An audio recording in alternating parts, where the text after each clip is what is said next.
আসসালামু আলাইকুম। আমি সুলতানা রাজিয়া, সহকারী শিক্ষক, engineering university girls school and college. তৃতীয় শ্রেণীর শিক্ষার্থীরা অনলাইন ক্লাসে তোমাদেরকে স্বাগতম। মেয়েরা, গত ক্লাসে আমরা পয়সা এবং টাকা পয়সা সংক্রান্ত অঙ্কগুলো করছিলাম। আজকে আমরা পৃষ্ঠা 81 থেকে বাকি অঙ্কগুলো করে দেখব এবং আমি আশা করব যে তোমরা এই অঙ্কগুলো বাসায় প্র্যাকটিস করছো এবং কোনো সমস্যা নেই। তাহলে আসো পৃষ্ঠা 81 থেকে শুরু করি আমরা।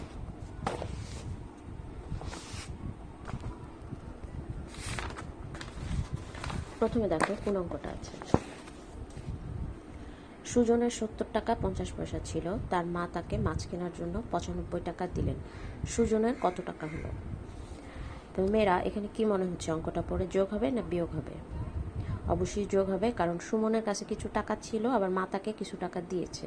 তাহলে দুইটা টাকা মিলে সুজনের কত টাকা হলো? যেহেতু মিলে গেছে এখানে, তাই হবে অঙ্কটা যোগ। দেখো মেয়েরা, আমি অঙ্কটা যোগ করেছি। তোমরা কথায় লিখেও অঙ্কটা যোগ করতে পারো, যেমন সুজনের কাছে ছিল এত টাকা, মা দিল এত টাকা। আবার সরাসরি এভাবেও করে ফেলতে পারো। তাহলে এই যোগটা সহজ, মানে কোনো কাজ নাই, সরাসরি তোমরা যোগ করে দিবা। 0 আর 5, আর এখানে 5 9 7 16, তাহলে 165 টাকা 50 পয়সা। যেহেতু এটা 100 পয়সার ওভার হয়নি, তাই এখানে আমার টাকা করার দরকার নেই, পয়সাই থাকবে। তাহলে সুজনের কাছে হলো 165 টাকা 50 পয়সা। আচ্ছা, এবারে আসো 4 নম্বর অঙ্ক। রিমা 85 টাকা 75 পয়সা দিয়ে একটি বই কিনে সে দোকানদারকে 100 টাকা দেয়। দোকানদার কত টাকা ফেরত দিবে? আচ্ছা, এটা কি হবে মেয়েরা? অবশ্যই বিয়োগ হবে, কারণ রিমা এখানে 85 টাকা 75 পয়সা দিয়ে বই কিনছে আর দোকানদারকে দিছে 100 টাকা। তাহলে দোকানদার এই টাকাটা রেখে বাকি টাকাটা ফেরত দিবে, তাহলে টাকা এখানে কমে যাবে। তাহলে কি হয়ে যাবে? বিয়োগ হয়ে যাবে। তাহলে আসো বিয়োগটা করি। দোকানদারকে দিছে 100 টাকা 00 পয়সা। আছে একটা জিনিস খেয়াল করো মেয়েরা, এখানে কিন্তু শুধু 100 টাকা দিয়েছে, কোনো পয়সা কি দিয়েছে? দেয়নি। তাহলে আমাদের তো লেখার সময় এভাবে সাজাতে হবে, পয়সার ঘরটা খালি রাখা যাবে না, তাই এখানে 00 দেওয়া লাগবে। আচ্ছা, এবারে আসো, এটা হচ্ছে দোকানদারকে দিল 100 টাকা 00 পয়সা, আর হচ্ছে বইয়ের দাম হচ্ছে 85 টাকা 75 পয়সা। তাহলে আসো আমরা বিয়োগ করি। যেহেতু 00 থেকে 75 বিয়োগ যাবে না, তাই আমি 100 পয়সা ধার নিলাম। দেখো, 100 থেকে 75 বিয়োগ করলে রইল 25। আচ্ছা, এবার রইল, যেহেতু ধার নিয়েছি 1 টাকা, তুমি 100 থেকে 1 বিয়োগ করে দাও, হলো 99। এবার 85 বিয়োগ করো, রয়ে গেল 4। 9 থেকে 14, 9 থেকে 5 গেলে 4, হাতে নাই, 9 থেকে 8 গেলে 1। তাহলে আমার অ্যান্সার আসলো 14 টাকা 25 পয়সা। কি করবে? দোকানদার এটা ফেরত দিবে।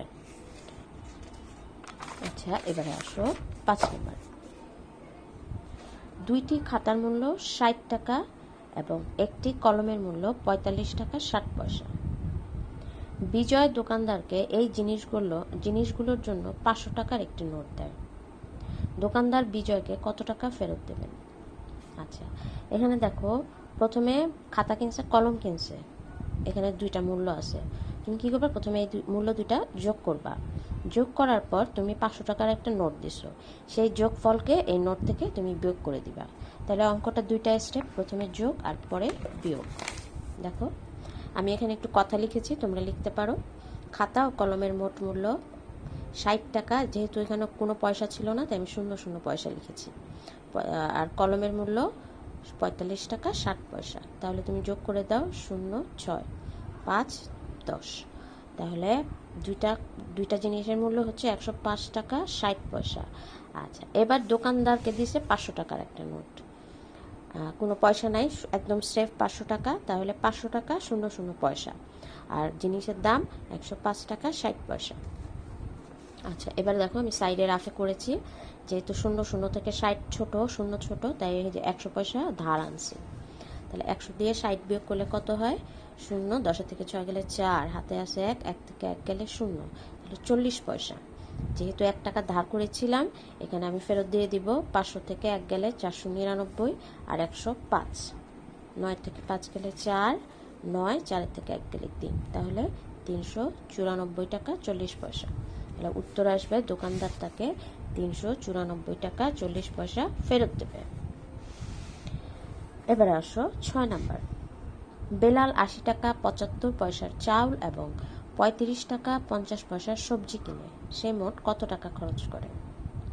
তাহলে মেয়েরা এখানে দেখো, চাল কিনছে এত টাকা, সবজি কিনছে এত টাকা, তাহলে জাস্ট দুইটা যোগ করে দিলেই আমি পেয়ে যাব সে মোট কত টাকা খরচ করে।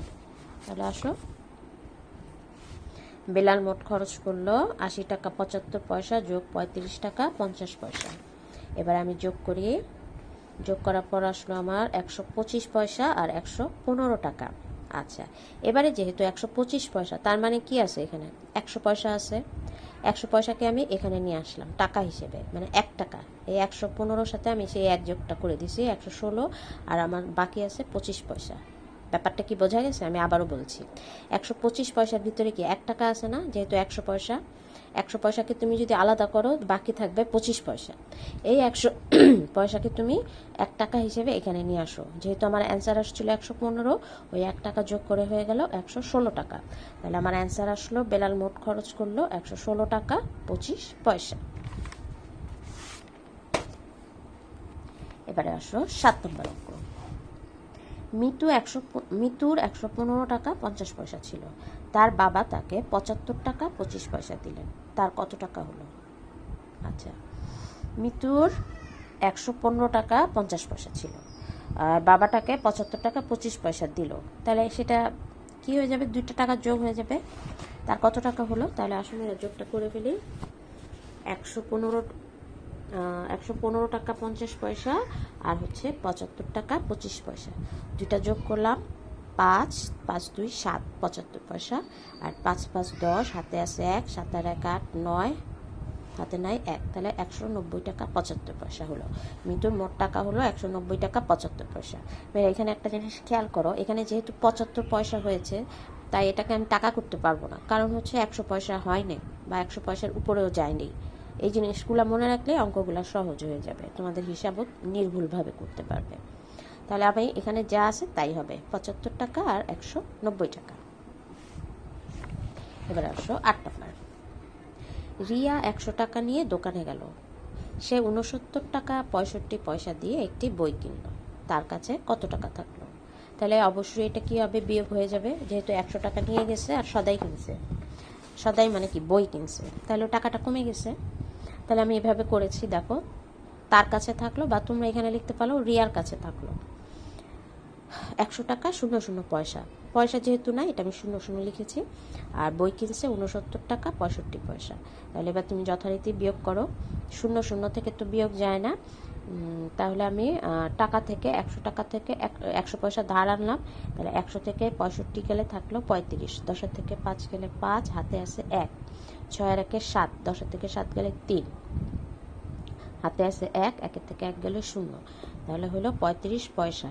যেহেতু 1 টাকা ধার করছো, এই 100 থেকে 1 বিয়োগ হয়ে যাবে, তাহলে রইল 99, আর 69 বিয়োগ দাও, 9 9 0, 9 থেকে 6 গেলে 3, তাহলে আমার অ্যান্সার আসলো 30 টাকা 35 পয়সা।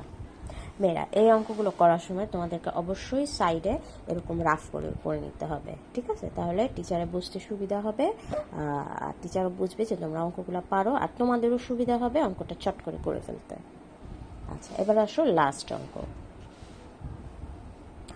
রতন 35 টাকা 75 পয়সা দিয়ে একটি চানাচুরের প্যাকেট কিনলো, সে দোকানদারকে 50 টাকার একটি নোট দিল, দোকানদার রতনকে কত টাকা ফেরত দিল? অবশ্যই সেটা আগের মতোই বিয়োগ হয়ে যাবে, দোকানদার ফেরত দিল, আমি এটা লিখে তারপরে 50 টাকা 00 পয়সা, আর চানাচুরের প্যাকেটের দাম 35 টাকা 75 পয়সা। আচ্ছা, এই অঙ্কটা আমি রাফ করিনি, আমি ইচ্ছা করেই করিনি, কারণ আমি মানে তোমরা বাসায় এটা রাফ করে অঙ্কটা করবে, তোমার অ্যান্সার আসবে হচ্ছে 14 টাকা 25 পয়সা, ঠিক আছে? দেখো, 14 টাকা 25 পয়সা। তোমরা আমাদের পৃষ্ঠা 81 সাথে সাথে টাকা পয়সা সংক্রান্ত অঙ্কগুলো শেষ হয়ে গেল।